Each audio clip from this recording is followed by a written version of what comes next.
আসসালামু আলাইকুম ভিউয়ার্স, রেহেনা রান্নাঘরে আপনাদেরকে স্বাগতম। আশা করি দেশ ও প্রবাসে যাই যেখানে আছেন আল্লাহর রহমতে ভালো আছেন, সুস্থ আছেন। আজকে আমি আবার একটা দারুণ মজার রেসিপি নিয়ে চলে এসেছি। আজকে আমি টমেটো দিয়ে মসুরের ডাউল রান্না করে দেখাবো। এখানে আমি ডাউল নিয়েছি আপনার 200 গ্রাম। ডাউলটাকে আমি পরিষ্কার করে ধুয়ে তারপরে আমি 1 ঘন্টা ভিজিয়ে রেখেছি। তারপরে আমি ডাউলটাকে আবার পরিষ্কার করে ধুয়ে আমি একটা ছাকনাতে রেখে পানিটা ঝরিয়ে নিয়েছি। তাহলে চলুন কথা না বাড়িয়ে কিচেনে যাওয়া যাক। ডাউলটা আমি প্রেসার কুকারে রান্না করব। আমি প্রথমে দিয়ে দেব ডাউল,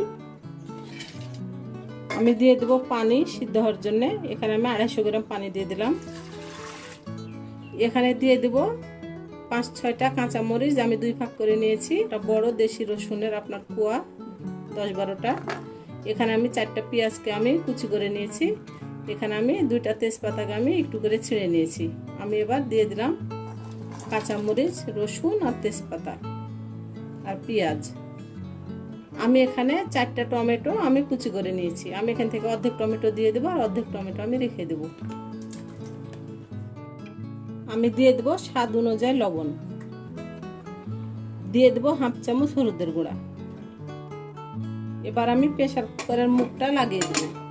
প্রেসার কুকারের মুখটা আমার লাগানো হয়ে গেছে। এবার আমি গ্যাসটা অন করে দেব। এবার আমি 7-8টা সিটি দিয়ে নেব। 7-8টা সিটি দিয়ে নিয়ে আমি ফিরে আসতেছি।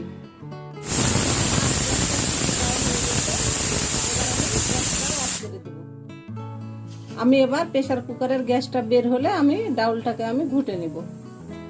প্রেসার কুকারের গ্যাসটা আমার বের হয়ে গেছে। এবার আমি ঢাকনাটা খুলে নেব।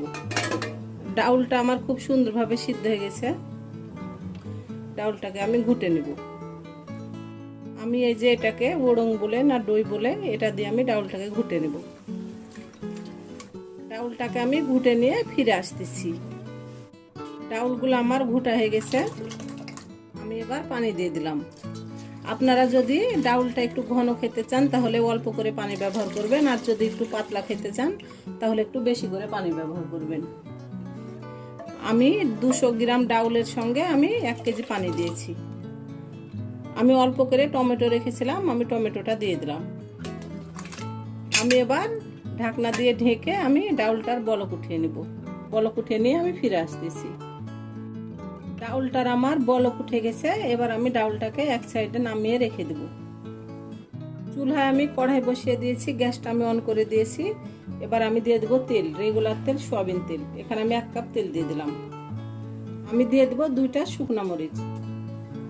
আমি দিয়ে দেবো 1 চামচ 5 ফোড়ন।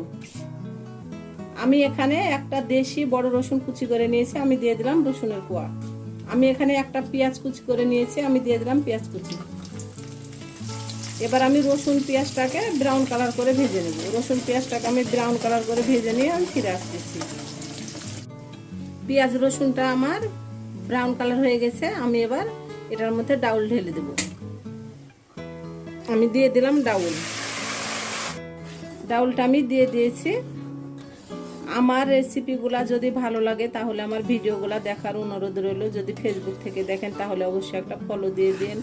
ইউটিউব থেকে দেখলে একটা সাবস্ক্রাইব করার অনুরোধ রইল। হাতে যদি সময় থাকে লাইক শেয়ার কমেন্ট করে দিন। আপনাদের একটা শেয়ারে আমি অনেক দূরে এগিয়ে যেতে পারবো। আমি এবার ডাউলটার একটা বলক উঠিয়ে নিয়ে ফিরে আসতেছি।